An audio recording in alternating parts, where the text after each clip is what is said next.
Salam cerdas, komunitas pembelajar yang saya hormati, berjumpa kembali dengan saya di kanal Awali Rizky dalam sesi komentar berita. Berita yang saya bacakan bersumber dari IDX Channel ya, punya website mereka, IDX, Bursa Efek Indonesia. Nah, judulnya beritanya Survei BI .2 keyakinan konsumen RI pada Juli 2026 di level optimis. Ditayangkan pagi ini ya, tanggal 10 Agustus jam 10.40. Ini ada gambar kantor Bank Indonesia, pagarnya. Beritanya begini.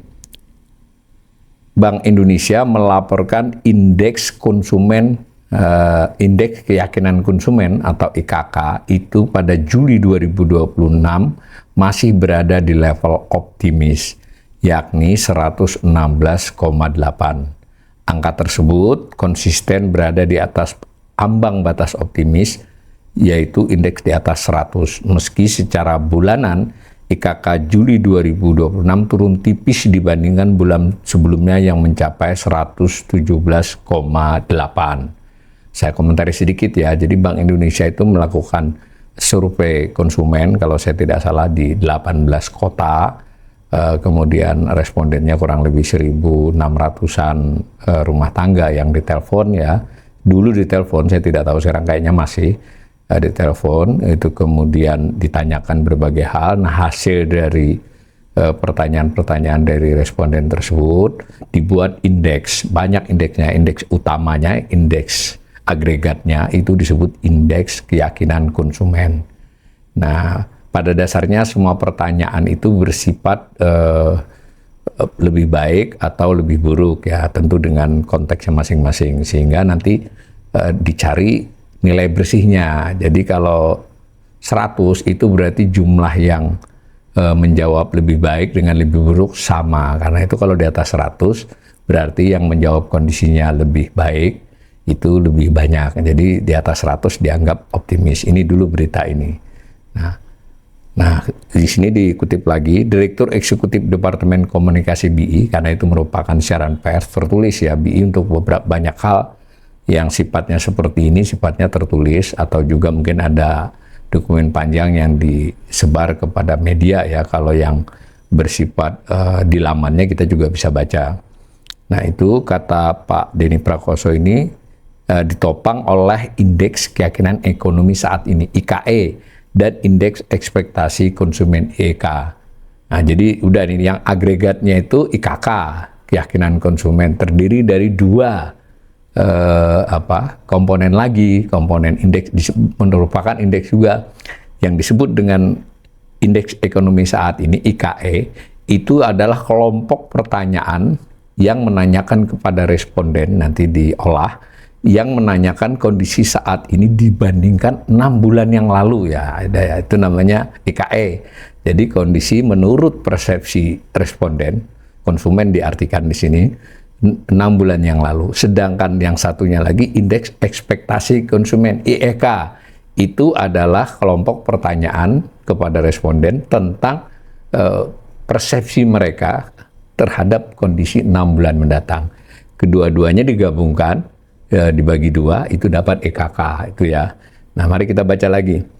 Nah, IKE ya dan EEK yang tetap berapa level optimis, jadi kedua-duanya masih optimis. Yang IKE ekonomi saat ini itu 107,9, di atas 100 ya. Sedangkan EEK lebih tinggi lagi 125,7. Itu. Tetapi ini ada tetapinya, lebih rendah dibandingkan dengan indeks bulan sebelumnya. Disebut angka 109,2 dan 126,4 dalam keterangan resmi. Jadi jurnalis IDX Channel ini mengutipnya dari keterangan resmi ya, keterangan tertulis.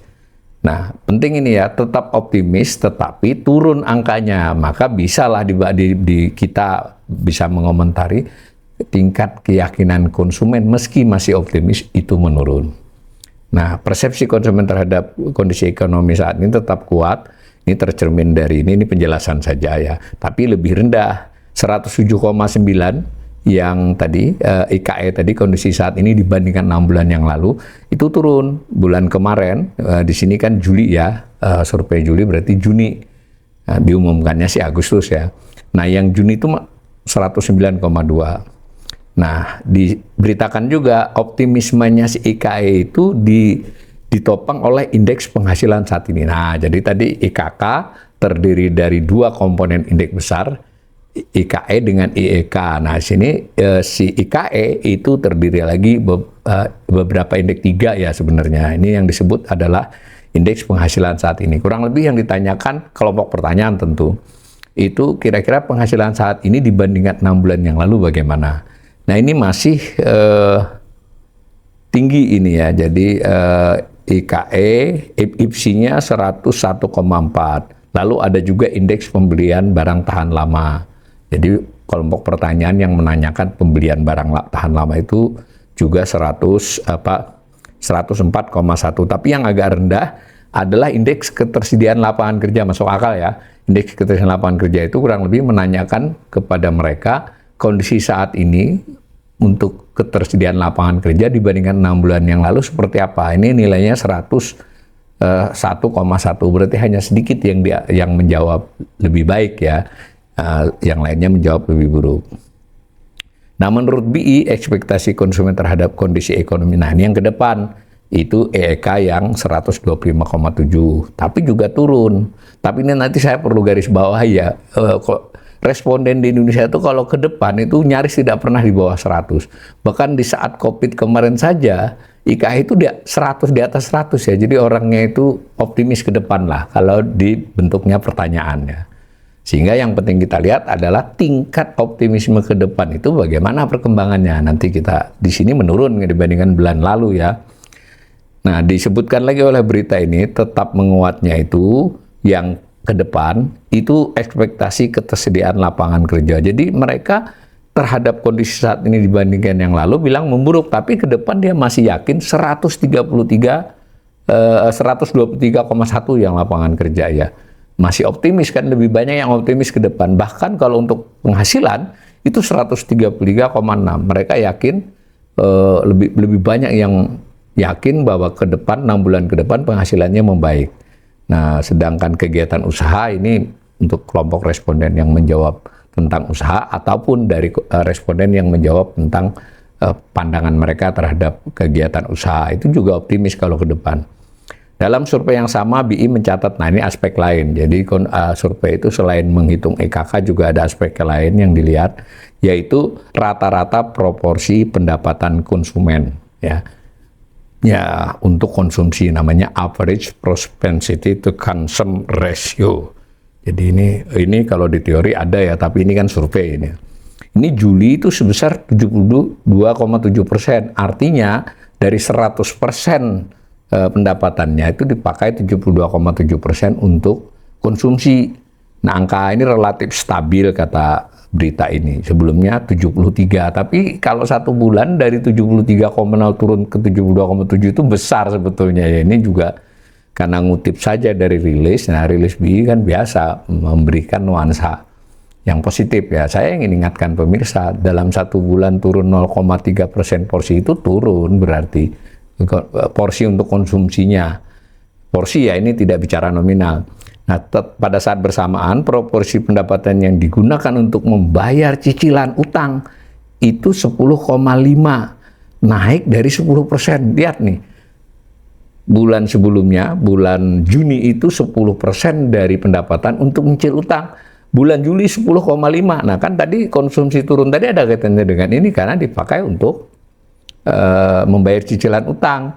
Adapun proporsi pendapatan konsumen yang disimpan, ditabung, itu sebesar 16,8%. Jadi menabung juga turun. Kurang lebih begitu ya beritanya ya. Nah, saya ingin memperlihatkan supaya jadi ini berita relatif mengolah dari rilis saja ya. Sementara sebetulnya rilisnya itu beberapa paragraf dilampiri oleh dokumen. Ini Bank Indonesia ini saya apresiasi kalau yang begini-begini mereka cukup terbuka ya kepada kita. publik ya, apalagi kepada ekonom seperti saya, ini mereka rutin bahkan disajikan juga lampiran yang sifatnya file Excel sehingga saya bisa mengolah untuk tahun-tahun yang lama. Nah ini contohnya lampirannya 14 halaman, ini depannya kesimpulan-kesimpulan ini, yang depan ini yang dijadikan rilis biasanya. Nah ini ada gambar-gambar. Nah ini tadi gambar IKK ya. IKK saya ulangi lagi adalah indeks agregat keseluruhan. Lihat, ini yang hijau ini yang merupakan agregatnya ya, rata-rata dari yang biru dengan merah. Yang merah itu adalah kondisi ke depan, yang biru adalah kondisi yang lalu. Maksudnya sekarang dilihat dari 6 bulan yang lalu, sedangkan yang merah sekarang 6 bulan ke depan. Nah, yang rata-ratanya yang hijau ini 116,8. Tapi lihat gambarnya, turunnya ini kan sudah lama ini. Bulan Mei, Juni, Juli turun. Bahkan kalau kita bandingkan dengan bulan Januari, itu juga terus turun meski sempat landai ya. Jadi selama 7 bulan berjalan ini, 6 bulan lah, karena Januari masih naik itu turun. Jadi ini tidak bisa dipungkiri bahwa memang keyakinan konsumen terhadap kondisi saat ini dibandingkan 6 bulan yang lalu maupun harapannya ke depan itu menurun. Masih optimis tapi menurun. Nah ini gambar optimis sama pesimis 100. Nah di sini dijelasin masing-masing komponennya nih. Kita kalau mau, pemirsa saya mau lihat-lihat ini silakan. Nah ini saya ambil satu lagi contoh. Ini kondisi saat ini. Tadi IKK terdiri dari kondisi saat ini dengan ekspektasi. Nah, di sini kelihatan nih yang lapangan kerja yang marun ini ya, merah atau marun ini, itu kan memang mepet banget, 101,1 mepet dengan batas optimis dan pesimis. Nah, yang saya ingin ajak lihat, biarpun optimis ini trennya ke tren turun. Ini juga turun, semua turun. Jadi, bagaimanapun survei ini memberikan gambaran terjadi penurunan. Nah, ini Ibu Bapak bisa lihat lebih lanjut soal tadi berbagai hal tadi. Nah ini ada yang ekspektasi. Nah ada dibagi berbagai kelompok karena dari responden juga dibagi-bagi berdasarkan kelompok pendapatannya. Bagus ini ya kalau dibaca. Tapi nanti pada saat assessment saya pernah menjelaskan apa plus minus dari survei ini. Tapi sekurang-kurangnya mereka konsisten. Ini tadi ya konsisten mengutarakan ini. Ini yang terkait dengan untuk menabung, untuk konsumsi, dan untuk cicilan. Jadi kelihatan ya bahwa untuk menabungnya memang menurun ya, untuk mencicilnya naik ya, bayar utang. Begitu ya. Nah nanti kita akan lakukan assessment di waktu-waktu mendatang. Setiap beberapa bulan saya melakukan assessment menyeluruh terhadap hasil survei konsumen ini. Tapi ikut surveinya sendiri tiap bulan. Mudah-mudahan komentar saya ini menambah informasi dari berita yang saya bacakan tadi.